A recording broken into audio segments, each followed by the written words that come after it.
Treneri, 2 savaitės buvo pasiruošimų šiom rungtynėm, tačiau panašu, kad planai nesuveikė, ar ne?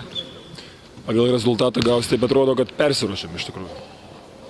Žinau, pasyviai pradėjom tas varžybas. Net nežinau iš tikrųjų ką pasakyti. Antrą pusę lyg tai kaip ir prabūdom, kaip ir viskas tvarkojo, antrą pusę laimėjom, reiškia 4. kėlinį. Bet pirma pusė, tai kol atsirado tie žmonės, kol suradau tos žmonės, kurie gali žaisti. Atrodo tikėsi iš vienų, bet gaunasi atvirkščiai čia toks, taip jau, kaip sakyt, blogai. Buvo daug kalbų, kaip paveiks per pertrauką 2 savaičių. Spėliojom, ar teigiamai, ar neigiamai. Panašu, kad paveikė neigiamai, ne? Panašu į tai. Tas neturėjimas varžybų atsiliepė mum neigiamai.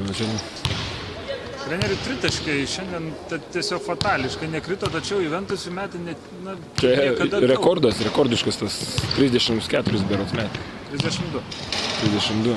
Kodėl tiek daug? Bet pataikymas iš tikrųjų, kaip sakyti, laisvi metė.